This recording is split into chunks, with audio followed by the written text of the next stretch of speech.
Bom, gente, eu vou começar aqui a nossa primeira aula de intervalos de confiança. Então, aqui vai ser o capítulo 5, né, da disciplina de inferência. É um dos últimos assuntos aqui, né, da disciplina. Então, vocês viram até agora, é, a gente viu a estimação pontual, viu teoria de decisão, onde vocês viram os estimadores bayesianos. Agora a gente vai para a estimação intervalar. Então, a diferença da estimação pontual para intervalar é o quê? A estimação pontual, a gente vê um valor representa, a gente usa um único valor para representar aquele parâmetro. Então, através daquele valor, eu vou representar o que está acontecendo no parâmetro. Então, a média, por exemplo, é um estimador, o x-bar é um estimador pontual da média da população normal.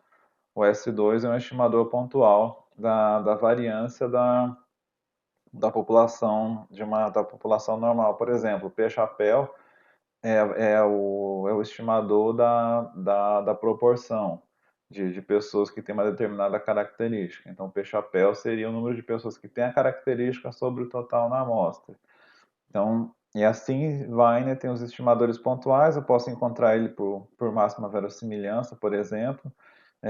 Então, eu vou ter um ponto representando o parâmetro, né? Seria aquele ponto que é o valor mais verossímil que seja o verdadeiro valor do parâmetro. Porém, essa estimação pontual, ela tem uma incerteza carregada sobre ela, né? Então, quando você fala que a média de altura, por exemplo, da amostra é 1,70 m, isso quer dizer que na população vai ser exatamente 1,70 m? Não necessariamente, mas eu espero que seja um valor próximo de 1,70 m. Então, o estimador pontual não necessariamente vai ser exatamente igual àquele que está na população. Assim, não, assim, eu diria que é pouco provável que seja exatamente igual, né? Mas o que acontece com o estimador pontual? Ele é um valor que mais ou menos é um valor próximo de onde que vai estar o valor verdadeiro do parâmetro na população. Então ele dá uma orientação de onde que está esse valor na população. É, então essa é a característica do estimador pontual. Mas assim, qual é o grau de certeza e incerteza? Então se você fala que a altura, que o x-bar é 1,70 m, assim, com que certeza você dá que a altura deve estar em torno de um determinado valor? Então, será que é provável que ela seja 1,69 m, 1,71 m, 1,60 m? Então, a ideia desse capítulo aqui, da estimação intervalar, é fornecer um intervalo de possíveis valores que esteja aquela característica da população, aquele parâmetro. Então ele vai orientar a gente a dizer mais ou menos com uma confiança muito grande onde que eu espero que esteja o, o valor do parâmetro na população. É que nem o P-chapéu, né? Quando você faz uma pesquisa de intenção de voto, né? Então, você vê lá que o candidato, sei lá, na pesquisa, com uma amostra de 2.000, por exemplo, o candidato tem 48%. Então, no resultado verdadeiro, ele vai ter 48% mesmo? Então, pode não cravar 48%, mas você pode dizer que vai ser algo em torno de 48%. Então, os intervalos de confiança, eles vêm exatamente para responder essa pergunta. Com uma confiança muito grande, eu diria que o intervalo, ele deve estar oscilando para mais ou para menos desses 48%. Popularmente conhecida, né, como margem de erro, né? Então, um intervalo de confiança seria uma margem de erro. É uma coisa, margem de erro é até uma expressão meio coloquial, né, para falar do intervalo de confiança. Então, mas aí sempre, para quem não é da área, assim, não está acostumado com o termo intervalo, estimação por intervalo, seria a margem de erro, né? Ela vai dizer para a gente, com uma confiança muito grande, onde é que vai estar aquela característica da população. Então, ele vai fornecer uma estimação, é a chamada estimação intervalar. Então, a estimação pontual é aquilo que a gente viu no capítulo 3, e aqui vai ser a estimação intervalar. Eu vou representar um parâmetro através de um intervalo. Então, seria o intervalo de possíveis valores onde que deve estar o verdadeiro parâmetro populacional. Então, por exemplo, eu vou dizer com uma confiança muito grande que a proporção de pessoas que votam no candidato é entre 46 e 50. E qual seria essa confiança? Então a gente vai ver aqui nesse capítulo como é que eu faço exatamente para fazer esses cálculos, né? Como é que eu faço para calcular esse nível de confiança. Então é muito mais, talvez seja muito mais útil dizer que com 95% de confiança um candidato vai ter entre 46 e 50 do que eu dizer que o estimador pontual é 48, que qual confiança que você tem disso? Não sei, o estimador é o que deu a maior verossimilhança. Eu não consigo informar para a pessoa que está interessada na pesquisa qual é o grau de certeza que eu tenho naqueles 48. Eu consigo informar para ele qual o grau de certeza que eu tenho dentro do intervalo em torno de 48. E assim vai valer para qualquer parâmetro. Então a ideia da estimação intervalar é essa: é você fornecer um intervalo de possíveis valores para aquela característica populacional, fornecer um intervalo para, para o parâmetro. Bom, então a gente vai começar aqui o capítulo.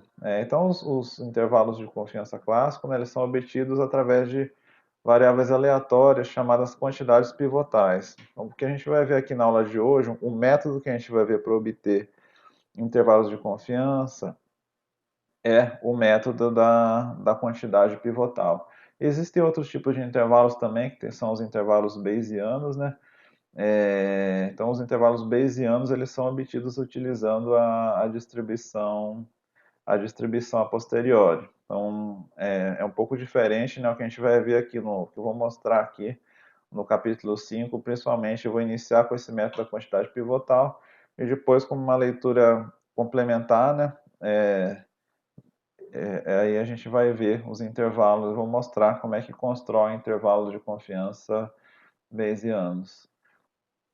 Bom, então eu vou deixar para falar mais para frente das amostras de populações normais. Eu vou pular logo para o método da quantidade pivotal, que é um método geral que vale para qualquer parâmetro. Então, basicamente, eu vou dividir essa aula aqui em três, né?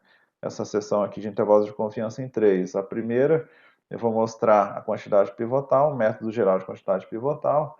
No segundo momento, a gente vai ver amostras para populações normais, como estimar a média e a variância, como estimar intervalos para média, para variância, para diferenças de médias, no caso normal. E aí, no terceiro momento, a gente vai ver intervalos de confiança aproximados, baseado no estimador de máxima verossimilhança.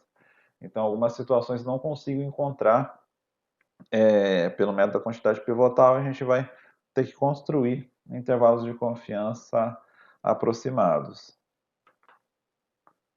Bom, então está aqui o método da quantidade pivotal. Aqui o método da quantidade pivotal. Bom, então qual seria a definição geral do método da quantidade pivotal? Então, o que é uma quantidade pivotal? Uma quantidade pivotal, que ele chama aqui de Q de x dado θ, ela é dita ser uma quantidade pivotal para o parâmetro θ se a sua distribuição for independente de θ. Então, se a distribuição dela não depende de θ. Então, o que isso quer dizer? Eu vou escrever aqui, seria o seguinte, seria... Então, Q de x dado θ, o que é esse Q de x dado θ? Então, dado que eu tenho x1, xn, eu tenho x1, xn e d com uma distribuição f de x dado θ, então o que acontece? Eu posso pegar alguma função desses dados aqui, por exemplo, pode ser a somatória, pode ser alguma coisa aqui. Então eu posso pegar alguma função que depende do quê? Então, olha só, depende do x, depende da minha amostra, e é uma função que depende do θ. Então, essa função aqui é uma função que depende do x e θ. Então, como é que eu faço para verificar se essa informação aqui é uma quantidade pivotal? Então, ela é dita ser uma quantidade pivotal se eu olhar a distribuição de probabilidade disso aqui, isso aqui for uma distribuição que não depende do θ. Que não depende do θ. O que isso quer dizer?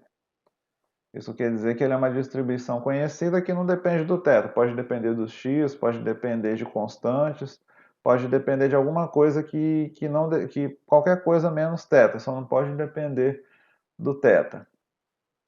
Então, por que para ter a quantidade pivotal ela não pode depender do θ. Porque, então, essa quantidade aqui, ela tem que ter uma distribuição conhecida, e uma distribuição que não depende do θ. Então, se essa quantidade aqui tem uma distribuição conhecida, vamos supor uma aqui quadrada, uma normal, uma T, uma gama, uma distribuição conhecida. Então, se isso aqui tem uma distribuição conhecida, eu consigo encontrar o intervalo para essa distribuição aqui. Então, deixa eu colocar aqui no caderno, para a gente ter mais espaço. Então, o Q de x, dado θ, ele depende a função depende do θ, mas só que a distribuição dele não depende do θ. Não depende do θ. E por que não pode depender do θ? Porque assim, se Q de x, a distribuição... Então, eu consigo encontrar um intervalo, então se Q de x dado θ é uma distribuição conhecida, o que acontece se o Q de x dado θ é uma distribuição conhecida?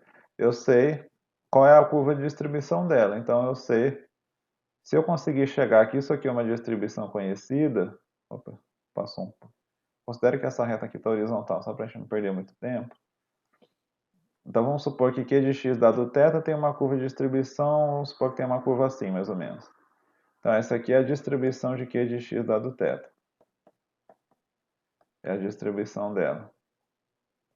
Então se ela tem uma distribuição conhecida, vamos supor normal, gama, uma aqui quadrada, eu consigo encontrar um intervalo para ela. Então se é conhecida, isso quer dizer que eu consigo encontrar um intervalo para ela. Um intervalo para ela. Então vamos supor que eu quero saber com 95% de confiança onde que eu espero que esteja esse Q de x. Então se eu pegar aqui, fazer um corte aqui, de tal maneira que eu tenha alfa sobre 2 e alfa sobre 2 aqui, e aqui eu tenho 1 menos alfa, ou seja, se eu coloco uma confiança, eu quero uma confiança 1 menos alfa. 1 menos alfa. Então, por exemplo, alfa é igual a 0,05. Então, o que isso quer dizer? Isso quer dizer que se o alfa é igual a 0,05, eu tenho uma confiança 1 menos 0,05. Eu vou ter que aqui eu tenho 0,95. Então, se eu tenho 95% aqui, eu tenho o quê? Eu tenho 2,5% aqui, eu tenho 2,5% aqui. Então, nesse caso aqui, vamos supor que essa primeira linha aqui eu vou chamar de T1 e essa segunda linha eu vou chamar de T2. Então, o que vai acontecer aqui? O T1 e T2, o intervalo entre T1 e T2 tem uma confiança de 95%. E qual é o valor de T1 e T2? O T1 vai ser o quê? O T1 vai ser, o T1 vai ser exatamente o valor que separa os 2,5% menores do resto. Então, o T1, ele é o quantio 2,5% da distribuição Q de x, da distribuição conhecida. Então, se eu conheço essa distribuição, eu sei os quantis também. Então, por consequência, eu sei os quantis. Vai ser o quantio 2,5 da distribuição de Q de x dado θ. E o T2? O T2 é o contrário, né? O T2 é o limite superior, então vai ser um quantio bem alto, de tal maneira que eu só tenho 2,5% acima dele. Então, nesse caso, o T2 vai ser o quantio contrário, né? O quantio 97,5 da distribuição de Q de x dado θ. Então eu consigo encontrar, a minha conclusão aqui é que eu consigo encontrar um intervalo para essa distribuição conhecida. Então a conclusão é a seguinte. A conclusão é que a probabilidade do T1 menor do que o Q1 de x dado θ menor do que T2, é aquela confiança que eu quero menos alfa. Então, eu fiz para um alfa 0,05, mas a gente pode fazer para qualquer alfa, né? Então, se eu quisesse um intervalo de 90%, por exemplo, seria só mudar aqui, botar 0,10, e aí, em vez de ser os quantis 2,5 e 97,5, seria o 5 e o 95, né? Botaria 5 e 95, de tal maneira que dentro dele eu teria 90% de toda a área, né, da distribuição de Q de x dado θ. Bom, então essa é a minha conclusão. Se eu conseguir encontrar o Q de x, uma distribuição conhecida, aqui não tem o Q1 ainda não, é só Q de x, eu consigo encontrar um intervalo para ele. Mas isso aqui ainda não é o meu objetivo, porque o meu objetivo é encontrar um intervalo de confiança para o θ. Então, para encontrar um intervalo de confiança para o θ, eu tenho que pegar esse Q de x aqui e isolar o θ. Então, essa função aqui é uma função que tem o θ aqui dentro. Então, a distribuição não depende do θ, mas a função depende do θ. Então, o Q de x dado θ, a função depende do θ. A função depende do θ. Então, para obter um intervalo de confiança para θ 1 menos alfa, a gente tem que isolar o θ.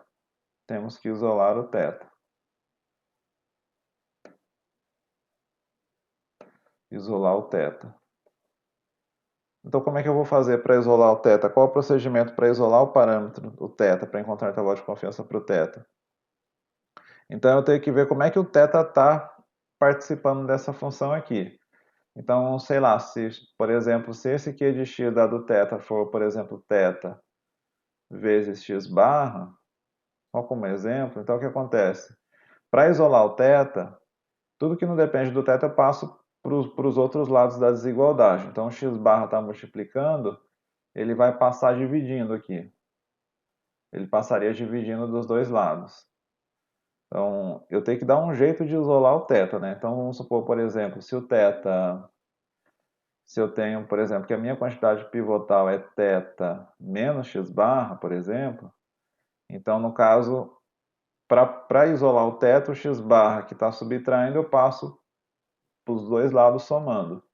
Então eu vou passar, fica T1 mais x barra e T2 mais x barra, e aí eu isolei o θ no meio.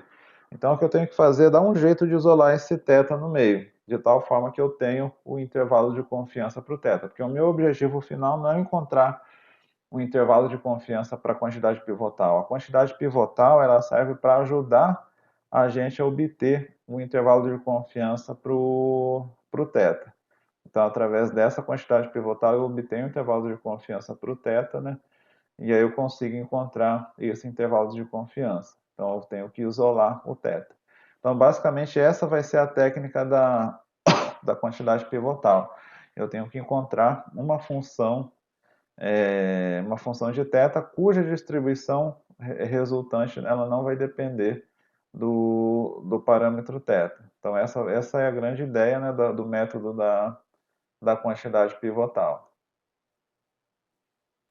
Então aqui, então a ideia, isso aqui é o que eu acabei de falar, né? Então no caso o gama ele chama de 1 menos alfa, né? Então o T1 e o T2 ele chamou de lambda 1, lambda 2.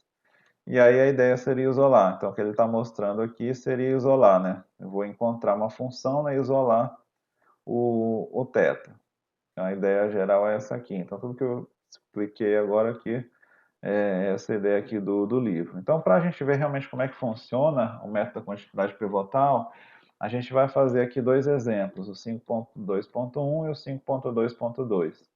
Então, eu tenho aqui uma x1xn, uma, uma, uma amostra aleatória da distribuição exponencial. Então, como é que eu faço para encontrar a quantidade pivotal aqui? Então, vamos fazer esse exemplo. Então, sem olhar aqui o livro, né? 5.2.1. Bom, então eu tenho x1, xn ID exponencial θ. Então, eu vou ter que o f de x dado θ é igual a θ elevado a menos θx.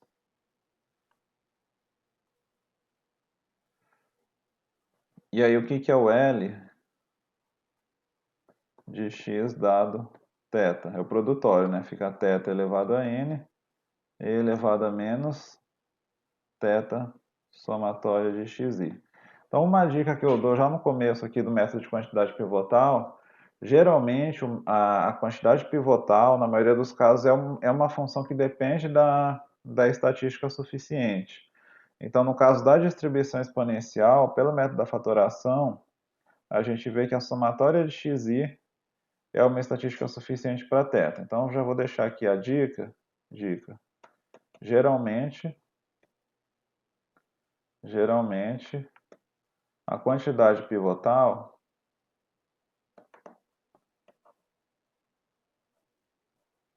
é uma função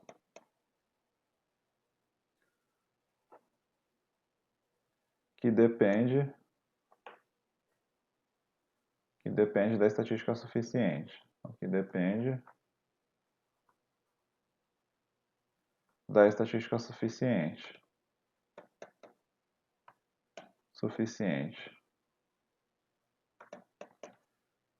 Então, nesse caso aqui, eu vou verificar aqui só para não confundir. Bom, então a estatística suficiente para θ, no caso da exponencial, a gente viu lá no capítulo 2, né, pelo método da fatoração, que é a somatória de xi, fazendo o método da fatoração. Então, eu tenho que... Vou abrir aqui outra página. Então, a gente temos que o t, que é igual a somatória de i igual a 1 até n xi, é uma estatística suficiente para θ. Agora a pergunta é o seguinte: o t ele chega a ser uma quantidade pivotal? Então, para verificar se o t é uma quantidade pivotal, a gente tem que ver qual é a distribuição do t. Então, se o xi tem uma distribuição exponencial θ, o t é igual a somatória de i igual a 1 até n xi, qual é a distribuição? Então, se eu tenho que o x é uma distribuição exponencial, a somatória de xi, se eu somar várias exponenciais, ela cai numa distribuição conhecida? Então, se eu somar várias exponenciais, ela cai numa distribuição conhecida? A resposta é sim. Então, tem um mapa astral, né, que eu chamo das distribuições, que tem a relação entre as principais distribuições. Eu vou pegar aqui para vocês. Bom, então esse aqui é o material que eu mostrei para vocês na aula anterior, das distribuições, né, da esperança, da variância, de algumas das principais distribuições, né? Eu falei do exemplo da beta, né? E aí lá no final desse material, que eu vou postar aqui para vocês, tem a relação das distribuições, ó. Então tem todas as relações das distribuições da beta, então a beta, por exemplo, a beta AB. Se eu coloco alfa igual a beta igual a 1, ela vira uma uniforme, né? E aí se eu pego a uniforme e faço menos log de lambda da uniforme, ela vira uma exponencial. Então aqui tem a relação das distribuições. Então o que acontece aqui? Se eu pego uma exponencial e faço a somatória da exponencial, então o que acontece? A somatória da exponencial, ela vira uma gama. Se eu somar n exponenciais lambda, ela vira uma gama n lambda. Então eu vou utilizar essa propriedade para encontrar uma distribuição para estatística suficiente. Então eu vou ter... Então o que eu vou usar aqui? Então, se o x é uma exponencial θ, a somatória de x é uma exponencial gama n lambda. No caso, o parâmetro é o θ, né? Não é o lambda aqui. O enunciado é o θ. Exponencial θ. Então, t é uma quantidade pivotal? Ainda não. Por que t não é uma quantidade pivotal? T não é quantidade pivotal porque a distribuição, ó, depende do θ. Depende do θ. Depende do θ. Então, o que acontece aqui? A distribuição T, se eu pegar a densidade aqui, é Ft de T, vai ser o quê? Qual é a densidade da gama? É 1 sobre gama de N, beta elevado a N, vai ficar θ elevado a N, T elevado a N menos 1, elevado a menos θ vezes T. Então, essa distribuição depende do θ. Então, o que eu tenho que fazer aqui é multiplicar o t por alguma coisa que não faça a distribuição não depender do θ. Então, eu tenho que fazer isso, pegar uma distribuição que não depende do θ. Então, no caso aqui específico da distribuição gama, se eu fizer o seguinte aqui, então eu vou mostrar aqui o jeito que eu faço. Aqui eu não vou fazer igual exatamente o que está no exemplo do livro. Então eu vou fazer o seguinte, ó, seja W igual a θ vezes t, por exemplo. Então eu vou fazer então se eu pegar a estatística suficiente e multiplicar por θ, qual que é a distribuição do W? Será que ela depende do θ? Então o que acontece aqui? O t vai ser igual a W sobre θ. Então, como é que fica a distribuição do W? Se eu multiplicar a gama nθ por θ, como é que fica a distribuição do W? Então, eu vou ter que a f de W vai ser igual ao quê? Vai ser igual... Vou ver aqui se está gravando, que às vezes não gravo. Então, vai ser igual a f de t no ponto... em que ponto? No ponto W sobre θ vezes o jacobiano da transformação. Então, no caso, o jacobiano da transformação é a derivada disso com relação a W. Então, o jacobiano vai ser a derivada do t com relação a W.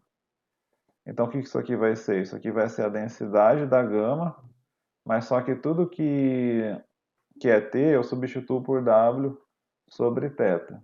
Então, tudo que é t vai virar W sobre θ aqui nessa distribuição e multiplico pela derivada do W com relação a θ.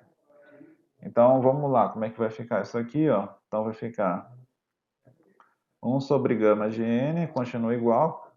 Eu não estou mexendo no N, 1 sobre gama de N. 1 sobre gama de N vezes... Então, θ elevado a N. Então, no lugar do θ, eu ponho... O θ continua a mesma coisa, né? θ elevado a N. Eu só vou mudar onde tem t, né? Então, estou fazendo a transformação. Então, no lugar do t, agora sim, fica W sobre θ elevado a n menos 1. N menos 1, desculpa. Vou apagar aqui, n menos 1. N menos 1. E aí vai ficar e elevado a menos θ vezes t, mas só que no lugar do t é W sobre θ. W sobre θ vezes o jacobiano, que é o que? A derivada de W com relação a θ. Então, o θ é constante aqui, né? A derivada do W fica 1, vai ficar 1 sobre θ. Então, como é que vai ficar essa distribuição aqui? Então, vai ficar 1 sobre gama de N, θ elevado a N, né? E aqui tem W elevado a N menos 1 e θ elevado a N menos 1, né? Então, perceba que aqui tem θ elevado a... Fica o quê? Vou separar essas duas partes. Fica W elevado a N menos 1, certo? E aí 1 sobre θ elevado a N menos 1 também. Eu vou separar, vocês já vão ver porque que eu estou separando. E aí elevado a menos θ vezes W sobre θ, ó, os θ se cancelaram. Então ficou E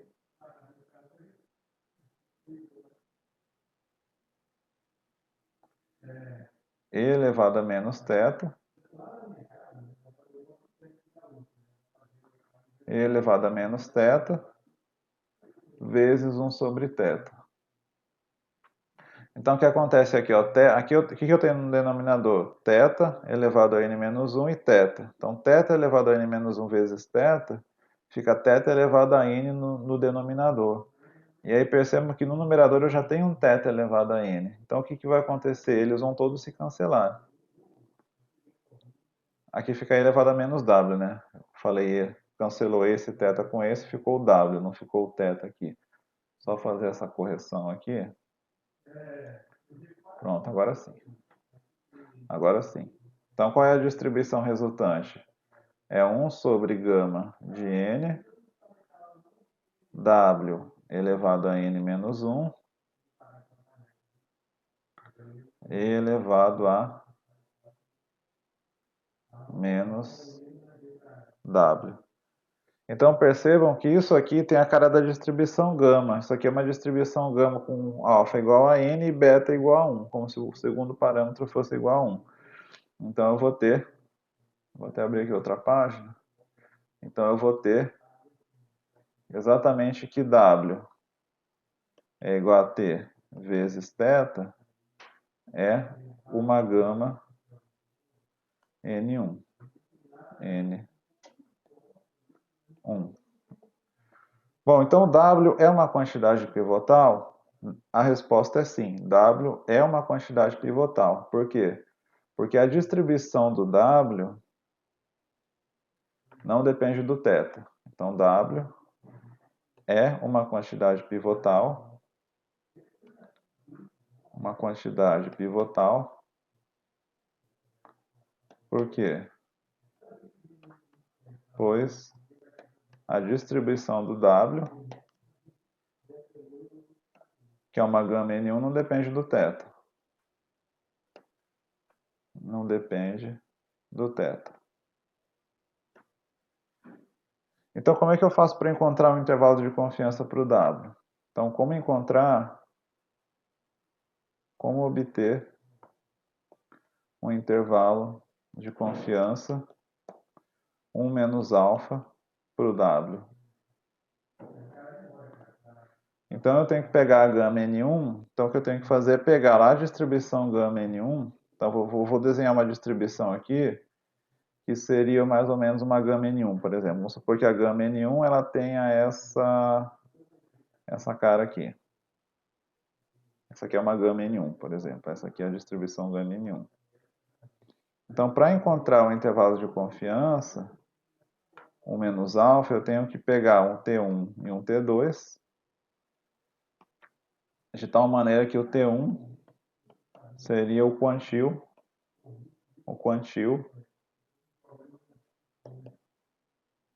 alfa sobre 2. O quantil alfa sobre 2 da gama.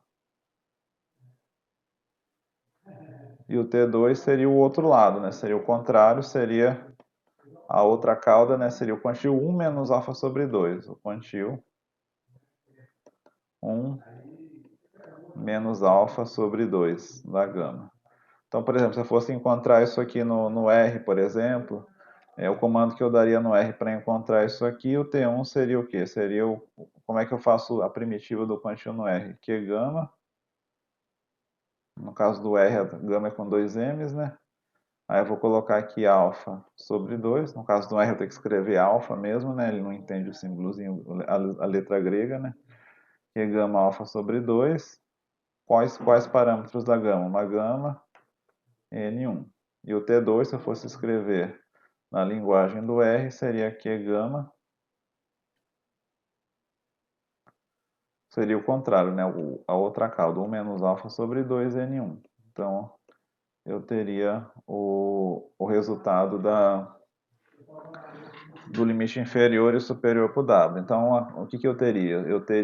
Eu iria encontrar que a probabilidade do W, do T1, né, menor que W menor que o T2 é igual a menos alfa.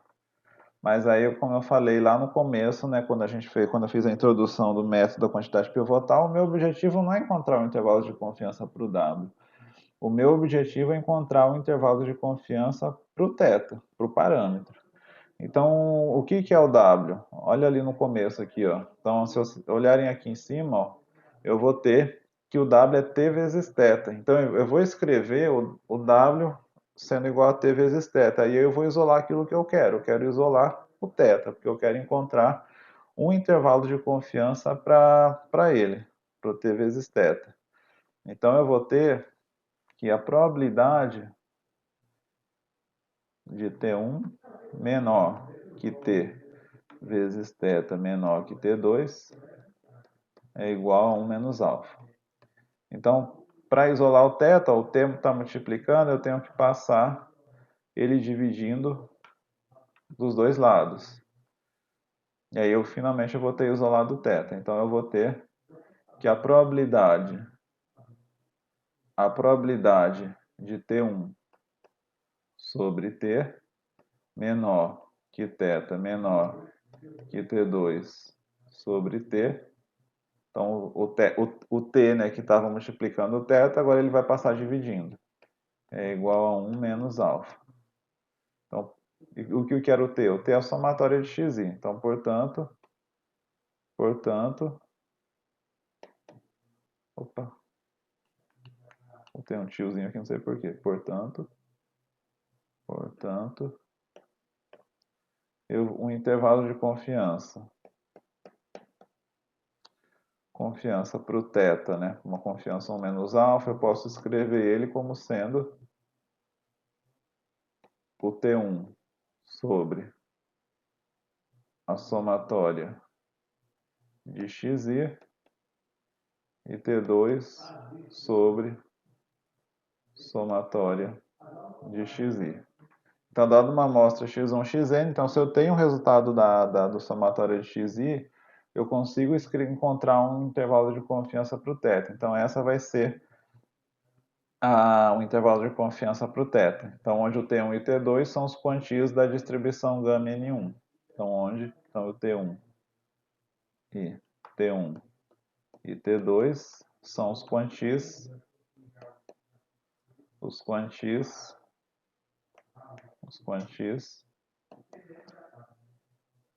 alfa sobre 2, vou colocar sem parênteses aqui, alfa sobre 2 e 1 menos alfa sobre 2 dá gama N1. Então, eu posso encontrar esses quantios aqui no R mesmo, né? Então, se eu forneço para vocês a somatória de xi e forneço o tamanho da amostra, vocês têm todas as informações possíveis para obter o intervalo. Aqui no livro ele fez um pouquinho diferente. O Boffarini ele fez o seguinte, ele pegou a somatória de xi, tudo bem, estatística suficiente, né? Então, T é uma gama N θ. Mas só que o que ele fez aqui? Ele pegou o T, no caso o W dele é um pouquinho diferente. O W dele é igual a 2θ vezes T. Não é só θ vezes T. Por quê? Porque 2θ vezes T acaba sendo uma gama. O W dele vira uma gama. Acho que é N sobre 2 e 1 sobre 2. Então, por que ele fez isso? É um pouquinho diferente do nosso, mas os dois vão chegar na mesma coisa. O que é importante é que tanto o W que a gente fez no nosso exercício quanto o dele, a distribuição não depende do θ. Esse é o nosso objetivo. Então, pode existir mais de uma quantidade pivotal? Pode. O que interessa é que ela não depende do θ. Então, ele escreveu desse jeito aqui, porque uma gama n sobre 2 e 1 sobre 2, ela é uma Q quadrado 2n. Então, ele usou essa relação aqui, ó. Então, ele usou a relação da gama com a Q quadrado, ó. Então, pega n sobre 2, né? O R é n sobre 2, e aí o lambda é igual a 2, né? Então, aí fica uma Q quadrado meio. Uma Q quadrado 2n, desculpa. Fica uma Q quadrado 2n. Então, ele usou essa relação. Ele usou a relação da gama com a Q quadrado. Ele fez isso porque aí, se é uma distribuição Q quadrado, a gente pode ver numa tabelinha daqui quadrado e consultar na tabela, né, qual é a distribuição, né? Mas aqui no nosso caso, ser uma gama, uma Q quadrado, tanto faz, né? Assim, no caso, hoje em dia com o R, né, a gente pode facilmente chegar lá e botar o quantio de qualquer gama, de qualquer Q quadrado. É porque a gama não é tabelada, né? Não existe uma tabelinha da distribuição gama. Então, por isso que ele fez aqui Q quadrado, para que a gente pudesse encontrar na tabela. Então, ele achou aqui, né? Aí fez. Então, no caso aqui, o intervalo de confiança dele é um pouquinho diferente, porque o dele é o quantio da gama. Então, é um pouco diferente aqui, mas aí a gente pode encontrar, deixa eu ver aqui se ele colocou um exemplo. E aqui ele não colocou, não. Então vamos supor, por exemplo, vou dar um exemplo aqui para vocês prático desse aqui ainda, antes da gente ir para o próximo exemplo. Então, suponha que com n igual a 20, vamos supor que eu tenho que a somatória de xi é igual a 40, por exemplo. Somatória de xi é igual a 40. Então, qual seria o intervalo de confiança para o θ? Então, a primeira coisa que eu tenho, então, somatória de x eu sei que é 40. Eu tenho que encontrar agora o T1 e o T2. Então, eu tenho que olhar os quantis. Então, vamos supor que eu obtenha. Vamos supor que eu quero um intervalo de confiança de 90%. E eu quero um intervalo de confiança de 95%. Então, para encontrar um intervalo de confiança de 90%, o que eu tenho que ver? Então, nesse caso aqui, o meu alfa é igual a quanto? No caso, o alfa é igual a 0,10. 0,10. Então, se o alfa é 0,10, eu tenho que olhar o quantio alfa sobre 2, ou seja, eu vou ter que olhar o quantio, o T1. O T1 vai ser igual ao quê? Vai ser o quantio alfa sobre 2, 0,05 da gama N1. E o T2 vai ser igual ao quantio, o outro lado, né? O 0,95 da gama N1. Então, nesse caso aqui, vou abrir aqui o R para a gente calcular. Deixa eu abrir aqui o R. Então, olha só, vamos olhar os quantios, o 97,5, o 97,5 não, o 5 e o 95 da gama N1, para a gente ter um intervalo de confiança de 90%, né? Então, a gente vai primeiro encontrar um intervalo de confiança de 90%, aumentar aqui o tamanho da letra. Pronto. Bom, então a gente vai ter aqui, ó, então o quantio 5% vai ser o quê? Gama de 0,05, N no enunciado que eu dei ali 20, né, e parâmetro 1.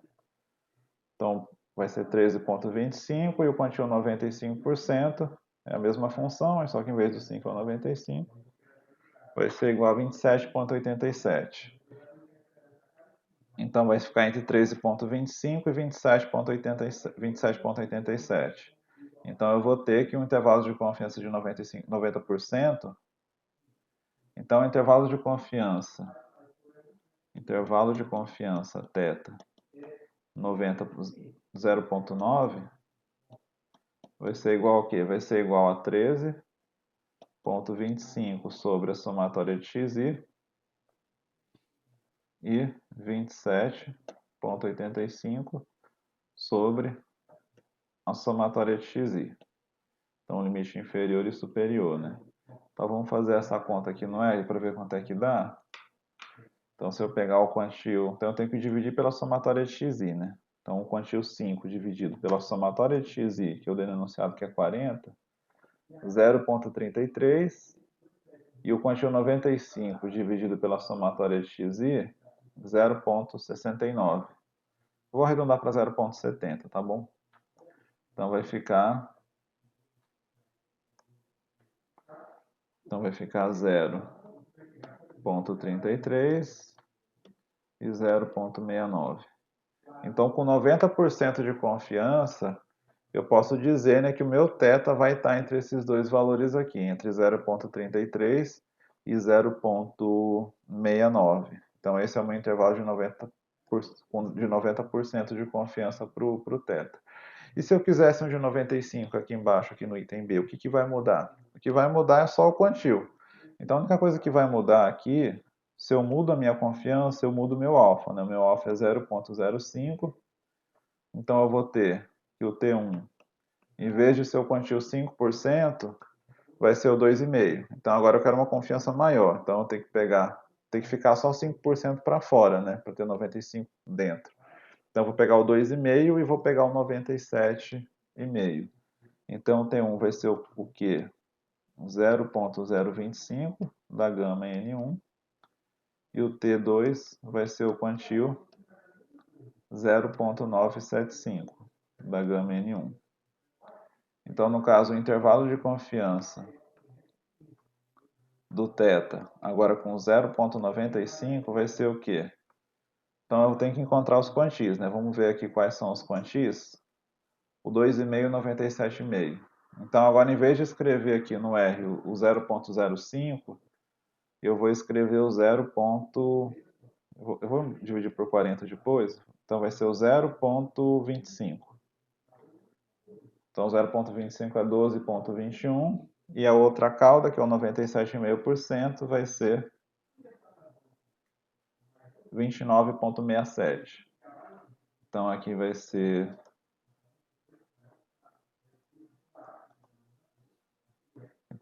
aqui 12,21 sobre a somatória de x, que é 40, né? E 29,67 sobre 40. Então, se eu fizer essa conta aqui, pegar esses dois quantis e dividir pela somatória, vamos fazer aqui no R. Então, divido por 40, 0,30, e o 97,5, pego ele e divido por 40, 0,74. Então, 0,30 e 0,74. Então, o intervalo de confiança de 95% vai ser 0,30 e 0,74. Então percebam, gente, que quanto maior. Então, o que acontece quando eu aumentei a confiança? Ó, se eu comparar os comprimentos dos intervalos, o comprimento desse intervalo aqui, ele é maior do que esse aqui. Ele é maior do que esse aqui, ó. Então, o que acontece? Quanto maior for a confiança, maior é o comprimento do intervalo. Por quê? Porque para eu ter uma confiança maior, eu preciso ter um intervalo maior, para que eu tenha maiores possibilidades. Né? Então, se eu tenho um intervalo muito pequeno, a minha confiança acaba sendo baixa. Então, se eu quisesse um intervalo menor, então se eu diminuo a confiança, eu diminuo o meu intervalo. Eu quero ter um intervalo pequeno? Quero. Então, o ideal é que o meu intervalo seja muito pequeno, mas ele não pode ser muito pequeno, porque aí a confiança acaba sendo baixa, né? Então, sei lá, se eu coloco uma margem de erro de 1%, por exemplo, em pesquisa eleitoral, e dá uma confiança de 50%, por exemplo, isso não quer dizer nada. A chance de eu errar está muito grande. Eu tenho 50% de chance de estar fora desse intervalo. Então, o ideal é ter intervalos que tenham uma confiança grande e que não tenham um comprimento muito grande. Então, no caso aqui, sempre vai ser um trade-off, né? Um custo, assim, toda decisão que eu tomo, assim, tem um custo, né? Se eu quero uma confiança muito grande, a minha penalidade é ter um intervalo muito grande. Agora, se eu quero ter um intervalo muito pequeno, a minha penalidade é ter uma confiança muito pequena. Então, geralmente, os intervalos mais comuns de ser trabalhado é o 90, o 95, porque eles fornecem intervalos não muito grandes, né? Fornecem intervalos pequenos com uma confiança muito grande. Então, geralmente, os mais utilizados é o 90, 95, dependendo Em alguns casos, pode utilizar o intervalo de confiança de 80%, de 99%, em alguns casos específicos, mas geralmente os mais utilizados são esses, né? Então, quanto maior for a confiança, o que acontece? Se a confiança é maior, os quantis vão ser mais distantes, né? Os quantis vão estar mais para caudas. Então para ter 95% dentro, eu tenho que ter uma área maior dentro, né? Então os intervalos vão estar mais distantes do que o 90%, que eu não preciso ter tanta área dentro. Então sempre vai ter essa relação, né, do intervalo de confiança com o comprimento. Então por isso que o intervalo de 95% ele é maior, né, do que o intervalo de 90%. Então esse é o método da quantidade pivotal. Eu vou passar agora para um segundo exemplo, para a gente terminar esse assunto aqui. Então o segundo exemplo, eu já tinha feito aqui, né, Dan? Deixa eu ver. Não, tá.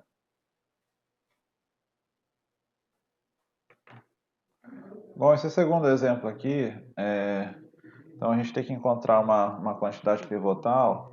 Então eu tenho x1, xn, uma amostra aleatória de tamanho n da variável x com distribuição uniforme 0 θ. Então eu vou fazer esse exemplo aqui com vocês do livro. Deixa eu abrir aqui outra página. Então eu tenho aqui x1, escrever de outra cor, x1, eu vou ter aqui x1, xn, id, uniforme 0 θ. Então, qual é a f de x? A f de x de x vai ser o quê? Vai ser 1 sobre θ, indicadora de x está entre 0 e θ. Bom, então a gente precisa encontrar a função de verossimilhança, uma estatística suficiente para θ. Então a gente vai relembrar lá do capítulo 2 como é que a gente faz para encontrar uma estatística suficiente para o θ, né? Então, qual é a verossimilhança? L de θ x é igual a produtório, né? Então vai ser o produtório de 1 sobre θ. 1 sobre θ é constante, então o produtório é 1 sobre θ elevado a n do que? Do produtório das indicadoras. Então vai ser o que? Vai ser a indicadora do zero menor que x1 menor que θ vezes 0 menor que x2 menor que θ e assim por diante, né? Indicadora de 0 menor que xn menor que θ. Opa, aqui é 0, né? 0 menor que xn menor que θ. Bom, a distribuição uniforme é um pouco particular com relação às outras, né? Ela não pertence à família exponencial, né? E a gente não consegue encontrar a estatística suficiente fazendo aquele método da fatoração. Então, essa indicadora aqui, então, a indicadora de x1, xn menor que θ, cada um deles menor que θ, qual a informação que eu preciso para toda a informação que eu preciso do x para ter esse produtório das informações. Então, no caso da distribuição uniforme 0 θ, eu tenho que trabalhar com as estatísticas de ordem. Então, seja x1 até o xn, né? A amostra ordenada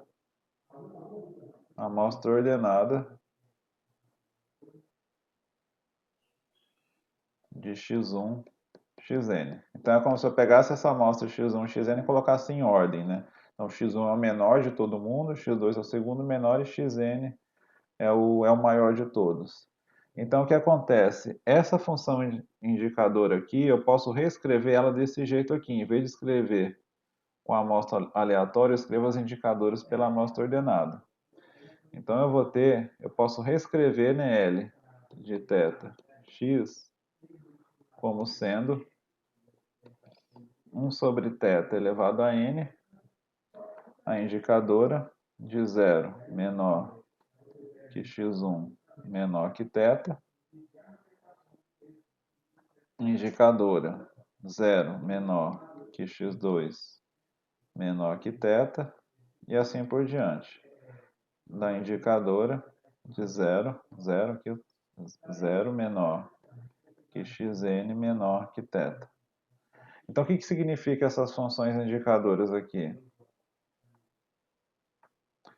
que significa essas funções indicadoras?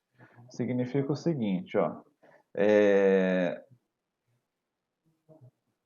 Então, para essa função aqui não ser igual a zero, então, por exemplo, eu tenho que o θ tem que ser maior que o xn, o θ tem que ser maior que o x2 e o θ tem que ser maior que o x1.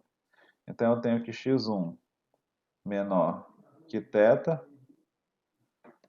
x2 menor que θ, e assim por diante, xn menor que θ. Então, o que eu estou dizendo aqui? Eu estou dizendo o seguinte, o θ ele tem que ser maior que o x1. Então, eu tenho aqui o x1. Então, para essa indicadora aqui não ser zero, eu tenho que o θ tem que estar aqui, maior que o x1. Maior que o x1, certo? Então, se o θ estiver aqui, a indicadora é 1, senão é zero. Mas só que o θ tem que ser maior que o x2 também. Então, o x2 ele é um pouquinho maior que o x1. Então, tem o x2 aqui. Então, o θ ele tem que ser maior que o x2. Bom, o que acontece se o θ cair aqui, por exemplo? Vamos supor que o θ caiu aqui. Então, se o θ tem esse valor aqui, percebam que essa indicadora, o θ é maior que o x1? É, ótimo. Então, essa indicadora é 1, mas só que ela é menor que o x2. Então, se o θ cair aqui, essa indicadora é zero. Então, basta uma indicadora ser zero para zerar todas, né? Porque zero vezes qualquer coisa é igual a 1. Então, o que acontece aqui? O θ ser maior que x1 e θ maior que x2, a informação que eu preciso é que o θ é maior que x2. Então, para isso aqui não zerar, o θ tem que ser maior que o x2. Porque se o θ for maior que o x2, vamos supor que o θ está aqui. Então, se isso aqui é igual a 1, eu tenho a garantia que isso também também vai ser igual a 1. Então, se ele estiver aqui, ele também vai ser maior que x1. E assim por diante, até o xn. Então o θ ser maior que xn, eu vou pegar o xn, o máximo aqui. Então, o θ ser maior que xn quer dizer isso aqui. Então, o que acontece, por exemplo, vamos supor que o θ está aqui. Vamos supor que o θ é maior que todo mundo, mas só que ele só não é maior que xn. Então, se o θ for maior que todo mundo e só não for maior que xn, o que acontece? Se ele cair aqui, esse pedaço é zero. E mesmo que todo o resto daqui para cá seja igual a 1, esse zero aqui no final já zera tudo. Então, para que todas essas indicadoras sejam iguais a 1, é a mesma coisa que eu dizer que o θ tem que ser maior que o xn. Então, se o θ é maior que o xn, ele é maior do que todos os outros e essa indicadora vai ser igual a 1. Porque se caso não aconteça isso, uma indicadora sendo igual a zero já zera tudo. Então, o que eu estou dizendo aqui? Eu estou dizendo que todas essas indicadoras aqui resume apenas esse pedaço aqui. Então, eu posso reescrever a verossimilhança. Então, L de θ dado x é o quê? É 1 sobre θ elevado a n, indicadora 0 menor que xn menor que θ. Então, a verossimilhança da uniforme 0 θ é isso aqui. Então, ela depende só do xn. Então, portanto, o xn é uma estatística suficiente para o θ.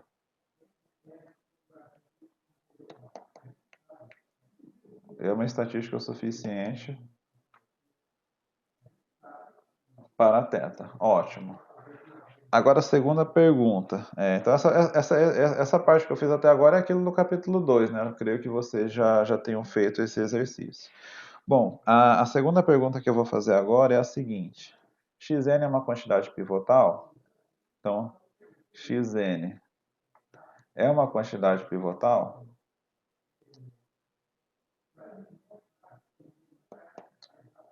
Então, o que eu estou dizendo aqui? A distribuição do Xn depende do θ? Então, como é que eu encontro a distribuição de xn? Então, como obter a distribuição de xn?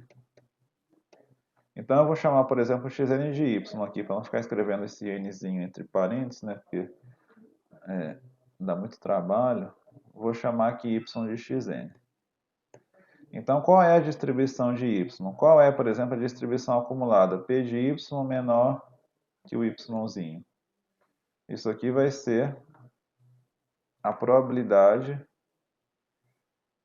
de xn menor do que y.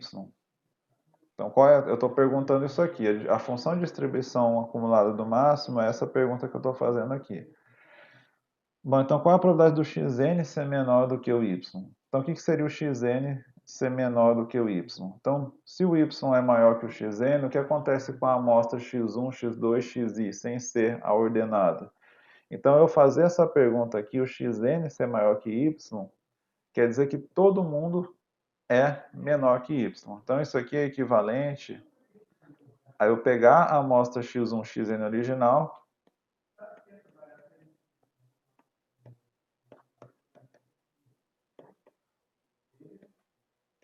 pegar todos eles e serem menores que y. Então, essa probabilidade aqui, x1 menor que y, xn, x2, xn menor que y, quer dizer que todo mundo é menor que o y, inclusive o xn entre parênteses, o máximo. Então, essa aqui é a mesma coisa. Mas por que eu estou escrevendo desse jeito aqui? x1, x2, xn. Porque eu consigo calcular a distribuição nesse caso da amostra ordenada. Porque nesse caso aqui, eu sei que cada um desses xis aqui é um uniforme zero θ. E eu sei que x1, xn, a amostra sem ser ordenada, ela é aleatória. Os eventos são independentes. Então, isso aqui acaba sendo a probabilidade de x1 menor que y, probabilidade de x2 menor que y, até a probabilidade de xn menor que y. Então, no caso da uniforme zero θ, qual que seria a distribuição acumulada de y? Seria y sobre θ. Essa aqui é a acumulada da uniforme no ponto y. Aqui seria y sobre θ e assim por diante. Aqui seria y sobre θ. Então, isso aqui vai ser y, então eu estou fazendo y sobre θ elevado a n. Estou multiplicando n vezes a mesma coisa. Então, a probabilidade de y ser menor que y acumulada vai ser y sobre θ elevado a n. E onde que pode variar o y? Para y pertencente a 0 θ, né? Então, se cada um deles varia entre 0 e θ, os resultados possíveis do máximo também entre 0 e θ. Agora a pergunta é, qual é a densidade do máximo? A densidade basta calcular a derivada. Então, no caso, a derivada... Então, a derivada f de yzinho vai ser o quê? Pegar y sobre θ elevado a n e fazer a derivada. Então, como é que fica a derivada? O n passa para baixo, né? N vezes esse y sobre θ elevado a n menos 1 vezes a derivada com relação ao y, que é 1 sobre θ. Então, isso aqui vai ficar n vezes y sobre θ elevado a n menos 1 vezes a derivada do y com relação a θ, vai ficar 1 sobre θ. Para y pertencente a 0 θ. Bom, então a distribuição do máximo é essa aqui. Ela é uma quantidade pivotal? Não. Por quê? Porque a distribuição ela depende do θ, né? Percebam que a distribuição depende do θ. Então o que a gente tem que fazer é multiplicar por alguma coisa aqui que faz essa função, que essa distribuição não depende do θ. Então, do mesmo jeito do exemplo da distribuição gama, eu tenho que criar aqui um W de tal maneira que essa distribuição não depende do θ. Eu vou pegar o máximo e dividir por θ. Então, o que acontece se eu pegar o máximo e dividir por θ? Qual é a distribuição desse W aqui? Então, W é y sobre θ, então o y vai ser igual a W vezes θ. Então, a distribuição de y, a distribuição w de w, a função do w vai ser o quê? Vai ser a função do y no ponto w vezes θ. W vezes θ vezes o jacobiano. Então, o jacobiano é derivar isso aqui com relação a w, né? Derivar o y com relação a w. Então, no caso, a densidade agora, como é que eu vou calcular essa densidade? Tudo que é y eu vou chamar de w vezes θ, nessa distribuição aqui. Então, vai ficar n vezes... O que é y? Y é w vezes θ, dividido por θ, elevado a n menos 1, vezes 1 sobre θ, vezes o jacobiano da transformação, né? Então se eu derivar com relação a w, sobra o θ. Bom, então percebam que o θ cancela com esse aqui e esse θ cancela com esse. Então, no caso, ficou então, f de w, né? Ficou igual a n vezes w elevado a n menos 1.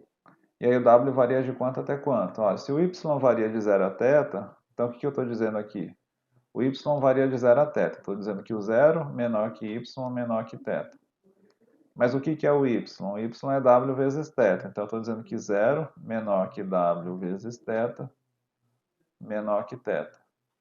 Então, o w varia de quanto até quanto? Ó. Então, se eu pegar aqui e dividir por θ aqui nas três partes, corta, corta, vai cortar tudo aqui, eu vou ter que 0 menor que w menor que 1.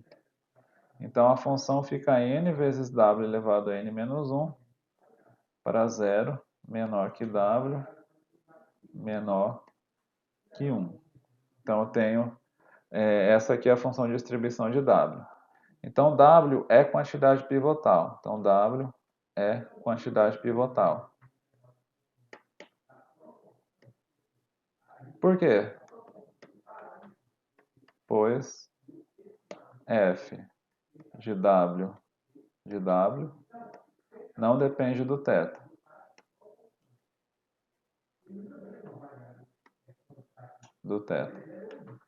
Então, se eu consigo encontrar um w que não depende do θ, se eu consigo encontrar a distribuição do w, eu consigo encontrar um intervalo de confiança para ele. Então, nesse caso aqui, o intervalo de confiança para o w, essa distribuição aqui do w é conhecida? Nesse caso aqui, não. Então, nesse caso aqui, uma coisa diferente do primeiro exemplo é que caiu numa distribuição gama e encontrei os quantios da gama. Agora, nesse caso, não. Nesse caso, não caiu numa distribuição conhecida. Então, para calcular os quantis desse w aqui, a gente vai ter que fazer pela própria definição dos quantis, integrando com relação aos quantis. Então, nesse caso aqui, a distribuição ela não é muito grande, né? A gente vai ver que dá para fazer. Então, a gente consegue encontrar um intervalo de confiança. Vou abrir aqui outra página. Portanto, um intervalo de confiança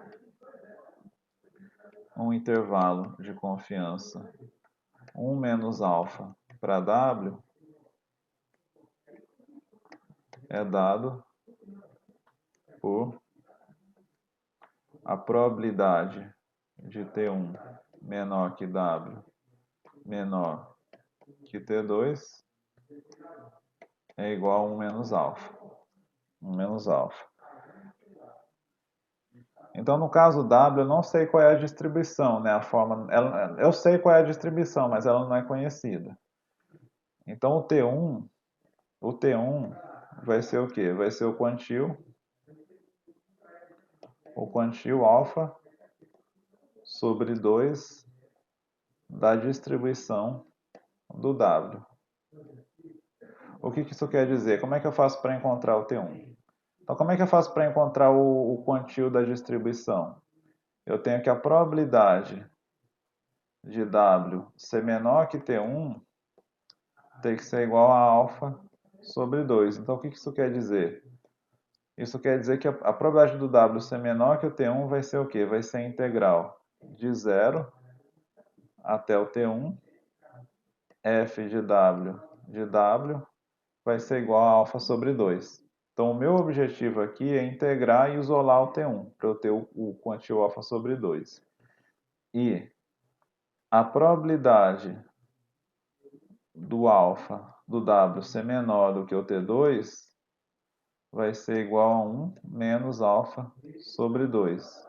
Então, o quantio lá 1 menos alfa sobre 2, né, que a gente estava tratando como sendo 97,5%, vai ser igual à integral de 0 até T2, f de W de W. Então, no caso, essa f de W aqui, integral de 0 até T1, o que é a densidade do W? Vamos ver lá no slide anterior o que era. Vai ser aqui, ó, n vezes W elevado a n menos 1. Então, vai ficar n vezes W elevado a n menos 1. Então, então, se eu integrar isso aqui com relação a W, como é que fica essa integral? Fica W elevado a n sobre n. Então, vai ficar de 0. Aqui é T1, gente, desculpa, não é de 0 a 1, de 0 até T1. Vai ficar de 0 até T1, n vezes W elevado a n sobre n. E aí cancela o n. Então, eu vou ter que o alfa sobre 2 vai ser o quê? Vai ser integral de 0 a 1, 0 até 1, né? Desculpa, 0 até 1, W elevado a n. Então, no caso, quando o W é igual a T1, vai ficar o quê? Vai ficar T1 elevado a n menos 0 elevado a n. Então, T1 menos 0 elevado a n, que é 0, né? Então, isso aqui é igual a alfa sobre 2. Então, se T1 elevado a n é igual a alfa sobre 2, quanto que é o T1? Então, eu vou ter que T1 elevado a n é igual a alfa sobre 2. Então, o T1, eu tenho que elevar a quanto para eu isolar o T1? Eu tenho que elevar os dois lados a 1 sobre n, né? 1 sobre n aqui e 1 sobre n aqui.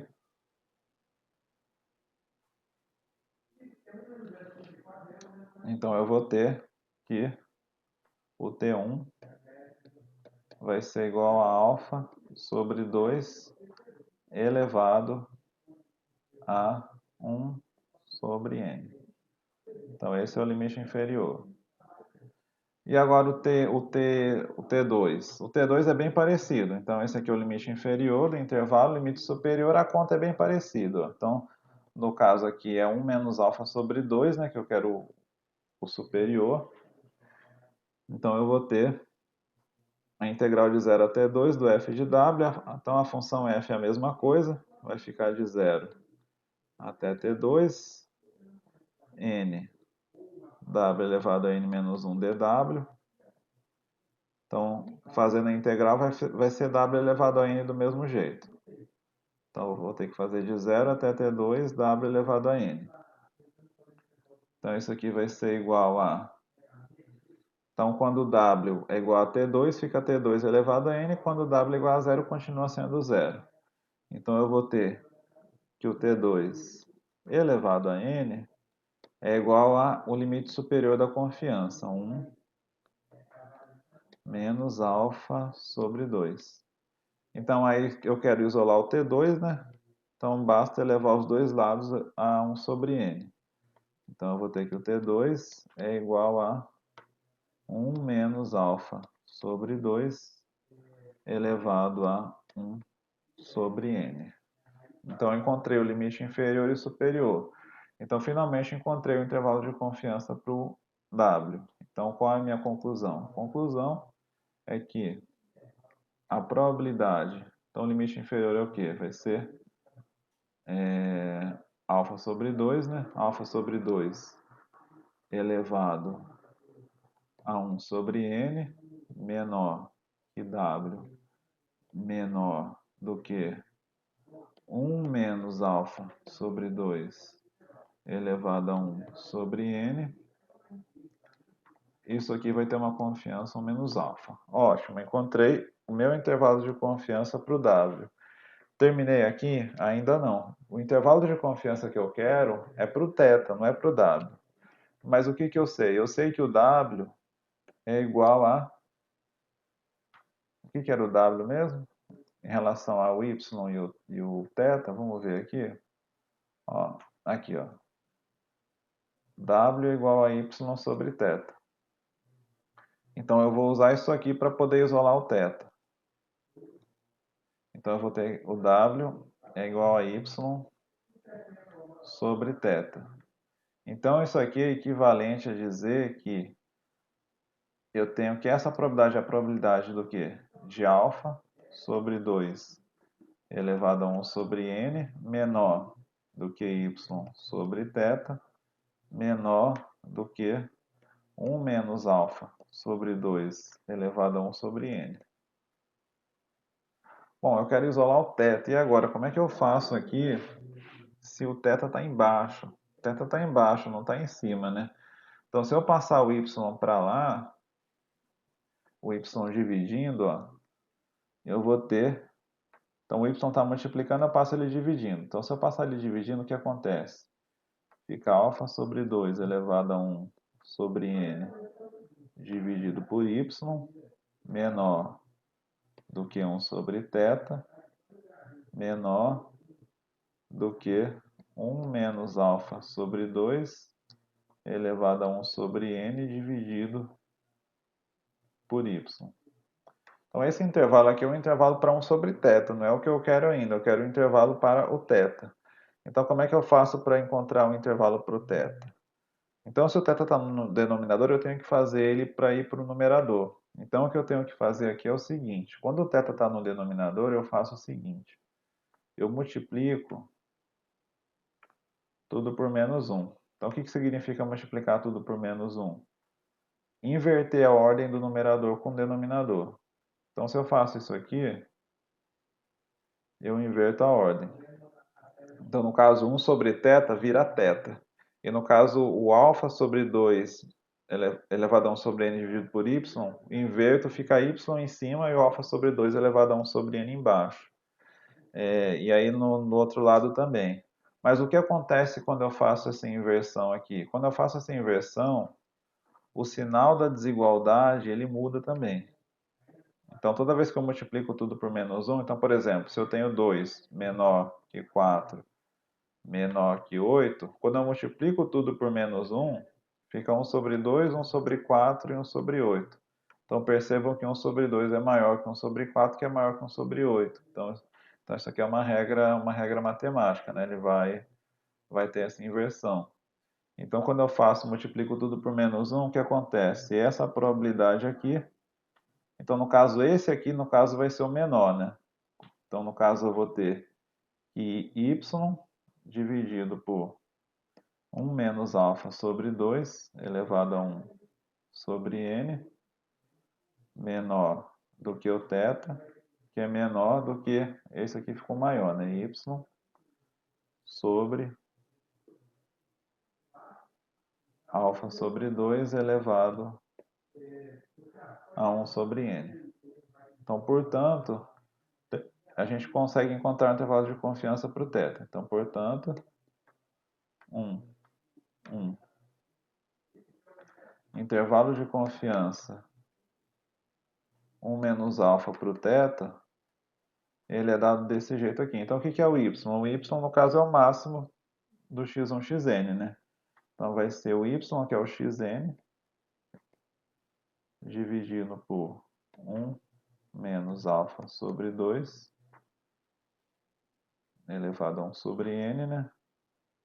Esse é o limite inferior e o limite superior vai ser y dividido pelo alfa sobre 2 elevado a 1 sobre n. No caso, o y é o xn, né? É o xn. Então, esse vai ser o intervalo de confiança para o θ, né? Então, é um pouco mais trabalhoso porque eu tive que encontrar os quantios mesmo integrando, né? Não caiu numa distribuição conhecida. Se tivesse caído numa distribuição conhecida, seria mais fácil, né? Bastaria calcular os quantios lá no R, por exemplo. Então, aqui no livro ele fez, né? O lambda 1, lambda 2. Então, tá aqui, ó. Então, esse aqui é o limite superior, né? E o limite inferior e o limite superior. Deixa eu ver se ele colocou aqui um exemplo. Então, suponha, por exemplo, que n igual a 10. Deixa eu ver aqui.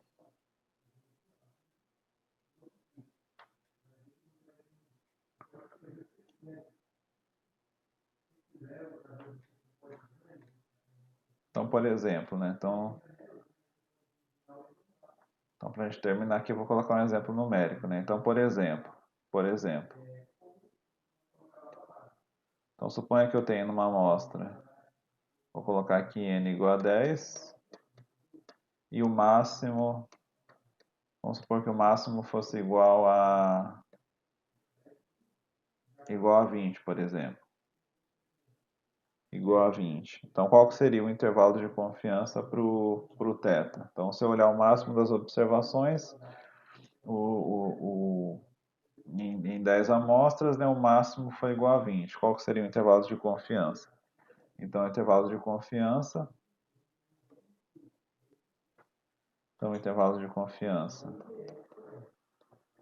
Então, e faltou colocar um outro argumento ainda, né? Então, vamos supor que eu quero um intervalo de confiança de 95%. Então, eu quero o alfa igual a 0,05. Então, eu quero um intervalo de 95%. Então, no caso, o meu intervalo vai ser quanto? Então, se eu olhar aqui, eu vou substituir o xn pelo 20, o n pelo 10, tamanho da amostra, e o alfa por 0,05. Então, o intervalo de confiança para o θ 0,95 vai ser o quê? O limite inferior vai ser o xn, que é 20, dividido por 1 menos alfa sobre 2, 0,975, elevado a 1 sobre n. E o limite inferior, o limite superior, no caso, né, vai ser 20 sobre 0,025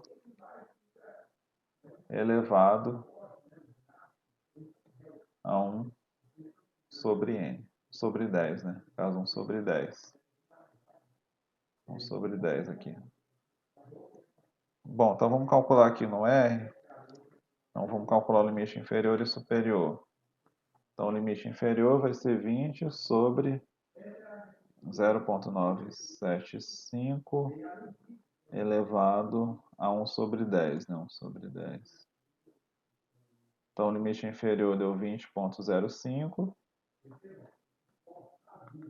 e o limite superior vai ser a mesma coisa, mas só que vai ser 0,025 elevado a 1 sobre 10, alfa sobre 2, né? 20,05 e 28,92.